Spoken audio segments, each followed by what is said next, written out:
ನಿಮ್ಮ ಆಸ್ತಿ ಅಂದರೆ ನಿಮ್ಮ ಜಮೀನುಗಳನ್ನು ಮಾರಾಟ ಮಾಡಲಿಕ್ಕೆ ಆಗ್ತಾ ಇರಲ್ಲ, ಅಥವಾ ನಿಮ್ಮ ಜಮೀನು ಪಕ್ಕದಲ್ಲಿ ಇರ್ತಕ್ಕಂತಹ ವ್ಯಕ್ತಿಗಳಿಂದ ಒತ್ತುವರಿ ಆಗ್ತಾ ಇರುತ್ತೆ. ಇವತ್ತು ಎಷ್ಟೋ ಸಂಬಂಧಗಳಲ್ಲಿ ಇವತ್ತು ಜಾಗ ಜಮೀನು ವ್ಯವಸ್ಥೆಗೋಸ್ಕರ ಜಂಗಾಮಸ್ತಿಗಳೇ ನಡೆದೋಗ್ಬಿಟ್ಟಿದೆ, ಅಂದರೆ ಜಗಳಗಳೇ ನಡೆದೋಗ್ಬಿಟ್ಟಿದೆ. ಸೊ ಇದು ನನಗೆ ಬರಬೇಕು, ಇದು ನಿನಗೆ ಬರಬೇಕು, ಇದು ನಂದು ಜಾಗ ನಿಂದು ಜಾಗ ಅಂತ. ಸೊ ಕೇಳಕ್ಕೆ ಹೋದರೆ ಸರ್ವೆ ಮಾಡಿಸು, ಪೋಡಿ ಮಾಡಿಸು ಹೋಗಿ ಹಾಕು, ಕಂಪ್ಲೇಂಟ್ ಮಾಡು ಪಂಚಾಯಿತಿಗೆ, ಈ ಥರದ್ದೆಲ್ಲ ರೀತಿಯಲ್ಲಿ ದೌರ್ಜನ್ಯವನ್ನು ಮಾಡ್ತಾ ಇರ್ತಾರೆ.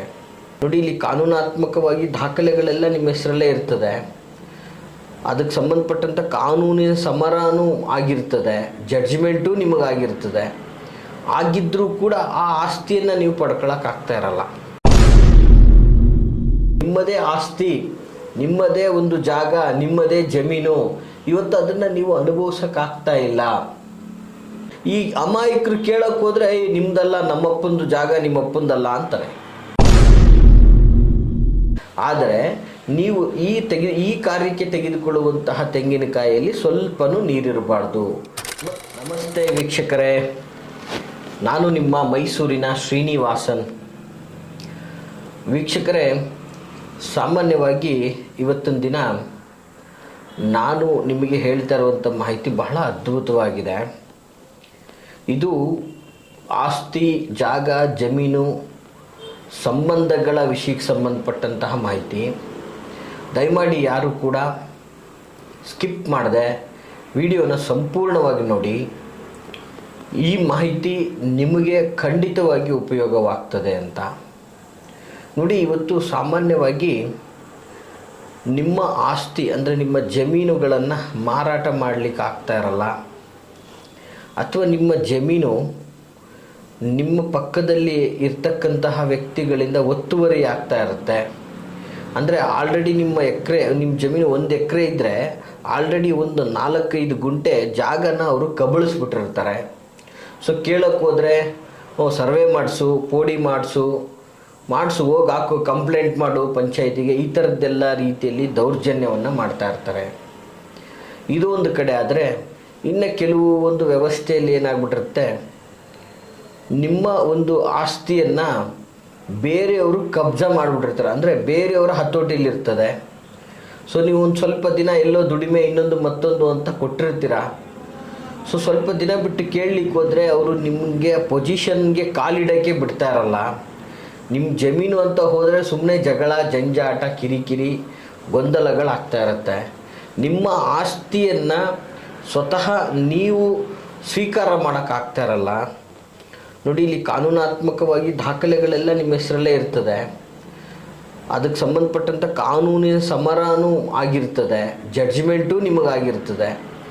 ಆಗಿದ್ದರೂ ಕೂಡ ಆ ಆಸ್ತಿಯನ್ನು ನೀವು ಪಡ್ಕೊಳ್ಳೋಕ್ಕಾಗ್ತಾ ಇರಲ್ಲ. ಯಾಕೆಂದರೆ ಆ ಆಸ್ತಿಲಿ ಹೋಗಿ ನೀವು ಕಾಲಿಟ್ಟು ಅಲ್ಲಿ ದುಡಿಮೆ ಮಾಡೋಕ್ಕೂ ಆಗ್ತಾ ಇರಲ್ಲ, ಅಲ್ಲಿನ ಫಲನೂ ನೀವು ಅನುಭವಿಸೋಕ್ಕಾಗ್ತಾ ಇರಲ್ಲ. ಇಂಥ ಸಂದರ್ಭಗಳಲ್ಲಿ ನಿಮಗೆ ತುಂಬ ಸಂಕಷ್ಟ ಆಗ್ತಾ ಇರುತ್ತೆ. ಏನಪ್ಪ, ನಾವು ನೋಡಿದ್ರೆ ಸಾತ್ವಿಕ ಜನ, ಅವ್ರು ನೋಡಿದ್ರೆ ಜಗಳ ಜಂಜಾಟ ಅಂತ ಇರ್ತಾರೆ. ಈ ಭಗವಂತ ಇಲ್ವಾ, ಇಂಥವ್ರಿಗೆಲ್ಲ ಏನೂ ಮಾಡಲ್ವಾ, ಯಾಕೆ ನಮಗೆ ಪ್ರಾಮಾಣಿಕವಾಗಿ ಕೊಡಲಿಕ್ಕೆ ಹಿಂಗೆ ಆಡ್ತಾ ಇದ್ದಾರೆ, ಯಾಕೆ ನಮ್ಗೆ ಹಿಂಗೆ ಅನ್ಯಾಯ ಆಗ್ತಾ ಇದೆ ಅಂತ ನೀವು ಕೊರಗ್ತಾ ಇರ್ತೀರ.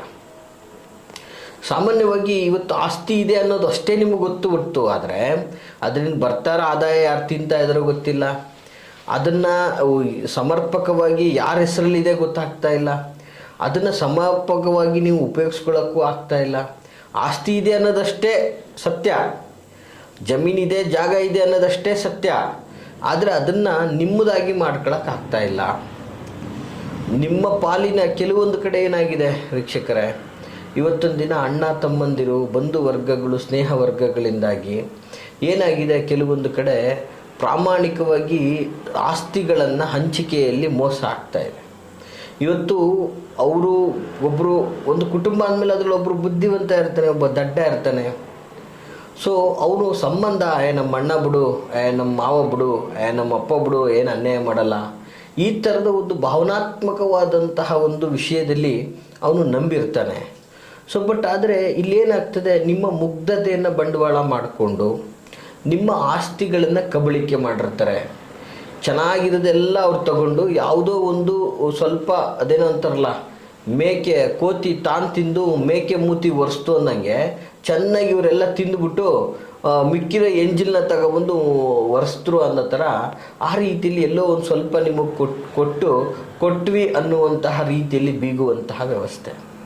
ಈ ಎಲ್ಲ ರೀತಿಯಾದಂತಹ ಸಂಕಷ್ಟಗಳಿಂದ ಅವರು ನಮ್ಮ ಕಟ್ಟ ಕಡೆಯದಾಗಿ, ಅಂದರೆ ಸಹಜವಾಗಿ ಮನುಷ್ಯನಿಗೆ ಯಾವಾಗ ನೋವಾಗ್ತದೆ ವೀಕ್ಷಕರೇ, ನಾವು ಅಪಾರವಾಗಿ ನಂಬಿರ್ತೀವಿ.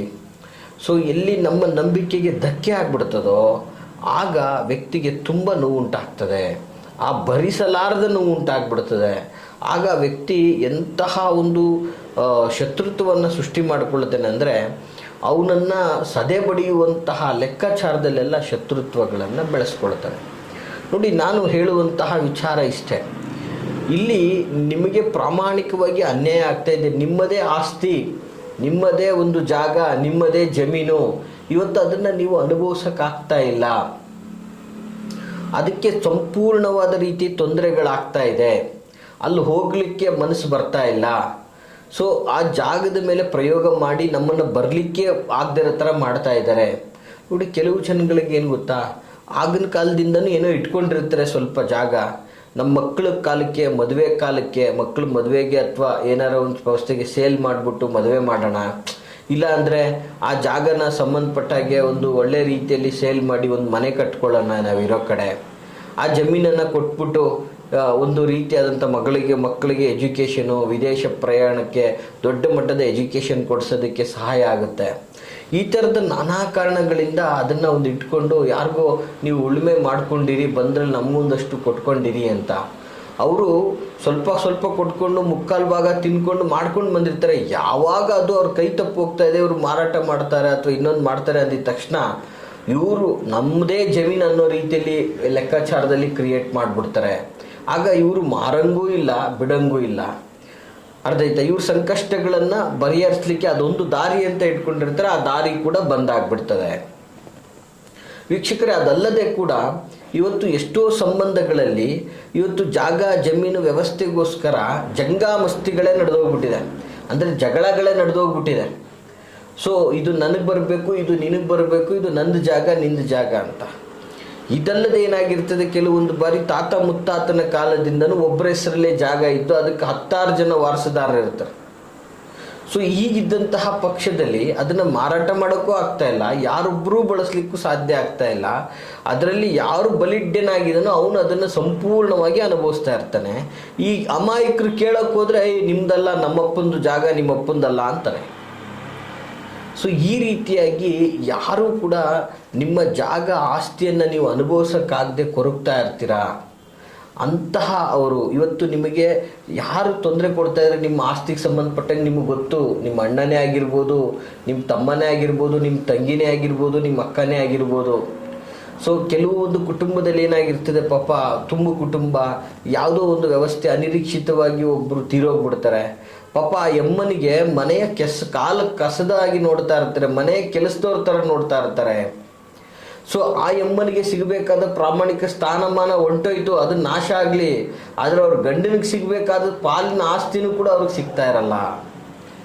ಆ ಎಮ್ಮನ್ನ ಹಾಗೆ ಕಿತ್ತು ತಿನ್ನುವಂಥ ಪರಿಸ್ಥಿತಿ ಆಗಿರ್ತದೆ. ವೀಕ್ಷಕರೇ, ಈ ರೀತಿ ಎಷ್ಟೋ ಸಿಚುಯೇಷನ್ಗಳು, ಈ ಥರ ಸಂದರ್ಭಗಳು, ಈ ಥರ ನೊಂದಂತಹ ಭಕ್ತರುಗಳ ಸಂಕಷ್ಟಗಳನ್ನು ಕೇಳಿ ನೀವತ್ತು ಒಂದಷ್ಟು ಜನ ಇದಕ್ಕೆ ಸಂಬಂಧಪಟ್ಟಂಗೆ ಒಂದು ಒಳ್ಳೆ ಪರಿಹಾರ ಮಾಡಿ ತಿಳಿಸಿ ಗುರುಗಳೇ ಅಂದ ಕಾರಣ ಈ ಒಂದು ಮಾಹಿತಿಯನ್ನು ನಾನು ಹೇಳ್ತಾ ಇದ್ದೀನಿ. ಈ ಎಲ್ಲ ಸಂಕಷ್ಟಗಳಿಂದ ನಿಮಗೆ ನಿಮ್ಮ ಜಾಗ ಜಮೀನು ಆಸ್ತಿಗೆ ಸಂಬಂಧಪಟ್ಟಾಗಿ ತೊಂದರೆ ಕೊಡ್ತಾ ಇರೋರಿಂದ ಮುಕ್ತಿ ಸಿಗಬೇಕು, ಪೊಸಿಷನ್ನ ನೀವು ಅಕ್ವೈರ್ ಮಾಡ್ಕೋಬೇಕು. ಆ ಪೊಸಿಷನಲ್ಲಿ ಆ ಒಂದು ಎಲ್ಲ ಥರದ ಬೆಳೆಗಳಿಂದ ಬರುವಂತಹ ಲಾಭವನ್ನು, ಅದರ ಸಂಪೂರ್ಣ ಫಲವನ್ನು ನೀವು ಅನುಭವಿಸ್ಬೇಕು ಅನ್ನೋದಾದರೆ ಈ ತಂತ್ರವನ್ನು ಮಾಡಿ. ಬಹಳ ಸುಲಭವಾದ ತಂತ್ರ ವೀಕ್ಷಕರೇ, ಬಹಳ ಅದ್ಭುತವಾದಂತಹ ತಂತ್ರ. ನೋಡಿ, ಸರಿಯಾದ ರೀತಿಯಲ್ಲಿ ಕೇಳ್ಕೊಳ್ಳಿ, ಸರಿಯಾದ ರೀತಿಯಲ್ಲಿ ಬೇಕಾದರೆ ನೋಟ್ ಮಾಡ್ಕೊಳ್ಳಿ. ಬಹಳ ಸುಲಭವಾದ ತಂತ್ರ. ಮತ್ತು ಈ ತಂತ್ರವನ್ನು ನೀವು ಸೂಕ್ಷ್ಮವಾಗಿ ಅಮಾವಾಸ್ಯೆಯ ದಿನ ಅಥವಾ ಮಂಗಳವಾರ, ಶನಿವಾರ ಈ 3 ದಿನಗಳಲ್ಲಿ ಮಾತ್ರ ಈ ತಂತ್ರವನ್ನು ಮಾಡಬೇಕಾಗ್ತದೆ ವೀಕ್ಷಕರೇ.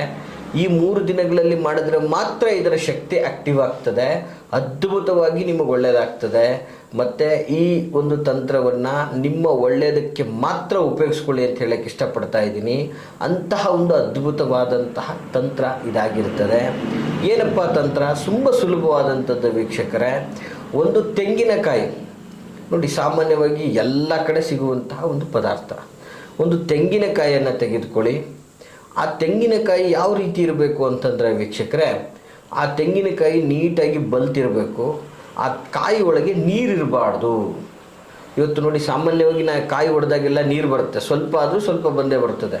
ಆದರೆ ನೀವು ಈ ಕಾರ್ಯಕ್ಕೆ ತೆಗೆದುಕೊಳ್ಳುವಂತಹ ತೆಂಗಿನಕಾಯಿಯಲ್ಲಿ ಸ್ವಲ್ಪನೂ ನೀರಿರಬಾರ್ದು, ಮತ್ತು ಅದು ಕೊಬ್ಬರಿನೂ ಆಗಿರಬಾರ್ದು. ದಯವಿಟ್ಟು ಅರ್ಥ ಮಾಡ್ಕೊಳ್ಳಿ ವೀಕ್ಷಕರೇ, ಅದು ಕೊಬ್ಬರಿನೂ ಆಗಿರಬಾರ್ದು. ಆ ಥರದ ಒಂದು ತೆಂಗಿನಕಾಯಿಯನ್ನು ತೆಗೆದುಕೊಂಡು ಆ ಕಾಯಿಗೆ ಜುಟ್ಟು ಸಹ ಇರಬೇಕಾದ್ರೆ ಸುಲಿದಿರುವಂಥ ಕಾಯಿ ಆಗಿರಬೇಕು, ಜುಟ್ಟು ನೀಟಾಗಿರುವಂಥದ್ದು ತೆಗೆದುಕೊಳ್ಳಿ. ಈ ರೀತಿಯಾದಂಥ ಕಾಯಿಯನ್ನು ತೆಗೆದುಕೊಂಡ ಮೇಲೆ ಈ ಕಾಯಿಗೆ ಸ್ವಲ್ಪ ಕುಂಕುಮದ ನೀರಿನಿಂದ ನಿಮ್ಮ ಜಾಗ, ಜಮೀನು, ಆಸ್ತಿ ಪಾಸ್ತಿಗಳಿಗೆ ಯಾರು ತೊಂದರೆ ಕೊಡ್ತಾ ಇದ್ದಾರೆ ಅವರುಗಳ ಹೆಸರುಗಳನ್ನು ಬರೀರಿ. ಒಬ್ಬರಾಗ್ಬೋದು, ಇಬ್ಬರಾಗ್ಬೋದು, 3 ಜನ ಆಗ್ಬೋದು, ಎಷ್ಟು ಜನ ಆದರೂ ಆಗ್ಬೋದು. ಅವರ ಹೆಸರುಗಳನ್ನು ಬರೆದು ಇದನ್ನು ನಿಮ್ಮ ಒಂದು ಹತ್ತಿರದಲ್ಲಿರತಕ್ಕಂತಹ ದುರ್ಗಾದೇವಿಯ ದೇವಸ್ಥಾನ ಅಥವಾ ಚಾಮುಂಡಿಯ ದೇವಸ್ಥಾನ ಅಥವಾ ಚೌಡಿಯ ದೇವಸ್ಥಾನ ಅಥವಾ ಕಾಳಿಕಾ ದೇವಿಯ ದೇವಸ್ಥಾನ, ದುರ್ಗೆಯ ದೇವಸ್ಥಾನ, ಅಂದರೆ ಒಂದು ಶಕ್ತಿಯ ದೇವತೆಗಳು ಅಂತ ಏನು ಹೇಳ್ತೀವಿ, ಸ್ತ್ರೀ ಶಕ್ತಿಯುತವಾದಂತಹ ದೇವಸ್ಥಾನಗಳಿಗೆ, ಅಂದರೆ ಈ ಥರ ಯಾವುದೇ ಥರದ ಒಂದು ದೇವಸ್ಥಾನಗಳು, ಆಯಿತಾ, ದೇವಸ್ಥಾನಗಳಲ್ಲಿ ಅಂದರೆ ಶಕ್ತಿ ದೇವತೆ, ಹೆಣ್ಣು ದೇವತೆಯ ದೇವಸ್ಥಾನಗಳಿಗೆ ಅದನ್ನು ತೆಗೆದುಕೊಂಡು ಹೋಗಿ ದೇವಸ್ಥಾನದ ದೇವರ ಪಾದದಲ್ಲಿ ಇಟ್ಟು ಆ ತೆಂಗಿನಕಾಯನ್ನು ಪೂಜೆ ಮಾಡಬೇಕು. ಪೂಜೆ ಮಾಡಬೇಕಾದ್ರೆ ನಿಮಗೆ ಏನು ಕೆಲಸ ಆಗಬೇಕಾಗಿದೆ ಅದನ್ನು ಮನದಲ್ಲಿ ನೆನೆಸ್ಕೊಂಡು ಪೂಜೆ ಮಾಡಿ ಆ ಕಾಯಿಯನ್ನು ತೆಗೆದುಕೊಂಡು, ಕೆಲವೊಬ್ಬರು ದೇವಸ್ಥಾನದಲ್ಲಿ ಪುರೋಹಿತರು ಅದನ್ನು ತೆಗೆದುಕೊಳ್ಳಲ್ಲ, ಅಲ್ಲೇ ಬಿಡೋಕ್ಕೆ. ಸೊ ಆಗಿದ್ದಂತಹ ಸಂದರ್ಭದಲ್ಲಿ ಆ ಕಾಯಿಯನ್ನು ತೆಗೆದುಕೊಂಡು ಆ ದೇವಸ್ಥಾನದ ಹೊರಾಂಗಣದಲ್ಲಿ, ಅಂದರೆ ಆ ದೇವಸ್ಥಾನಕ್ಕೆ ಸಂಬಂಧಪಟ್ಟಂತಹ ಜಾಗದಲ್ಲೇ ಆ ಕಾಯನ್ನು ಒಡಿಬೇಕು. ವೀಕ್ಷಕರೇ, ಆ ಕಾಯನ್ನು ಅಲ್ಲೇ ಒಡೆದು ಕಾಯಿ ತುಂಡನ್ನು ತಗೊಂಬರಂಗಿಲ್ಲ, ಅಲ್ಲೇ ಬಿಟ್ಟು ಬರಬೇಕು. ದಯವಿಟ್ಟು ಎಚ್ಚರಿಕೆಯಿಂದ ಕೇಳ್ಕೊಳ್ಳಿ. ಆ ಕಾಯಿ ತುಂಡನ್ನು, 2 ತುಂಡುಗಳನ್ನು ಅಲ್ಲೇ ಬಿಟ್ಟು ನೀವು ಬರುವುದರಿಂದ, ಹೀಗೆ ಮಾಡುವುದರಿಂದ ನಿಮಗೆ ಜಾಗಕ್ಕೆ ಕೊಡ್ತಾ ಇರುವಂಥ, ನಿಮ್ಮ ಜಮೀನಿಗೆ ಕೊಡ್ತಾ ಇರುವಂತಹ ತೊಂದರೆಗಳು, ನಿಮ್ಮ ಜಾಗ, ಜಮೀನು, ಆಸ್ತಿಗಳಿಗೆ ಆಗ್ತಾ ಇರುವಂಥ ಆಪತ್ತು ವಿಪತ್ತುಗಳಿಂದ ಮತ್ತು ಅದಕ್ಕೆ ತೊಂದರೆ ಕೊಡ್ತಾ ಇರೋರಿಂದ ನಿಮಗೆ ಮುಕ್ತಿ ಸಿಗ್ತದೆ. ಮತ್ತು ನಿಮಗೆ ಅಲ್ಲಿ ಏನು ಆಗಬೇಕು, ಯಾವ ಜಾಗ ನೀವು ಪೊಸಿಷನ್ ಅಕ್ವೈರ್ ಮಾಡ್ಕೋಬೇಕು, ಯಾವ ಜಾಗ ನಿಮ್ಮದಾಗಬೇಕು, ನಿಮ್ಮ ಒಂದು ತುಂಡು ಜಾಗನೂ ಕೂಡ ಯಾರು ಅಕ್ವೈರ್ ಮಾಡ್ಕೊಳ್ಳೋಕ್ಕೆ ಸಾಧ್ಯ ಆಗೋದಿಲ್ಲ. ಮತ್ತು ನಿಮಗೆ ಏನು ಸಿಗಬೇಕಾಗಿದೆ ಪ್ರಾಮಾಣಿಕ ಪಾಲು ನಿಮಗೆ ಸಿಗುವಂತಹ ವ್ಯವಸ್ಥೆ ಆಗ್ತದೆ. ಅಂತಹ ಒಂದು ಅದ್ಭುತವಾದಂತಹ ಕಾರ್ಯತಂತ್ರ ಇದಾಗಿರ್ತದೆ ವೀಕ್ಷಕರೇ. ಈ ಮಾಹಿತಿ ತಮಗೆಲ್ಲ ಇಷ್ಟವಾಗಿದ್ದರೆ ಲೈಕ್ ಮಾಡಿ. ಹಾಗೆ ಯಾರೆಲ್ಲ ಈ ಥರದ ಒಂದು ಸಂಕಷ್ಟಗಳನ್ನು ಅನುಭವಿಸ್ತಾ ಇದ್ದಾರೆ ಅವ್ರುಗಳಿಗೆ ಈ ಒಂದು ವಿಡಿಯೋಗಳನ್ನು ಶೇರ್ ಮಾಡುವುದರಿಂದ ಅವರಿಗೆ ಸಹಾಯ ಮಾಡಿದಂತಹ ಪುಣ್ಯ ನಿಮಗೆ ಸಿಗ್ತದೆ ಅಂತ ಹೇಳಲಿಕ್ಕೆ ಇಚ್ಛೆಪಡ್ತೀನಿ. ಹಾಗೆ ಇದಲ್ಲದೆ ನಿಮ್ಮ ಜೀವನದ ವೈಯಕ್ತಿಕ ಬದುಕಿನ ಯಾವುದೇ ಥರದ ಪ್ರಶ್ನೆಗಳನ್ನು ನೀವು ಕೇಳಬೇಕು ಅನ್ನುವಂಥದ್ದಾದರೆ ನಿಮ್ಮ ಮುಂದೆ ಕಾಣ್ತಾ ಇರತಕ್ಕಂತಹ ಸಂಖ್ಯೆಗೆ ಕರೆ ಮಾಡಿ ಮುಕ್ತವಾಗಿ ನನ್ನೊಟ್ಟಿಗೆ ನೀವು ಮಾತಾಡ್ಬೋದು ಅಂತ ಹೇಳಲಿಕ್ಕೆ ಇಚ್ಛೆಪಡ್ತೀನಿ. ಹಾಗೆ ನಾನಿರುವಂತಹ ವಿಳಾಸ ಮೈಸೂರಿನ ವಿಜಯನಗರ 2ನೇ ಹಂತ KD ಸರ್ಕಲಲ್ಲಿ ನಮ್ಮ ಕಚೇರಿ ಇರ್ತಕ್ಕಂಥದ್ದು. ತಾವು ನೇರವಾಗಿಯೂ ಸಹ ಬಂದು ನಮ್ಮನ್ನು ಭೇಟಿ ಆಗ್ಬೋದು ಅಂತ ಹೇಳ್ತಾ ಎಲ್ರಿಗೂ ಶುಭವಾಗಲಿ. ನಮಸ್ಕಾರ.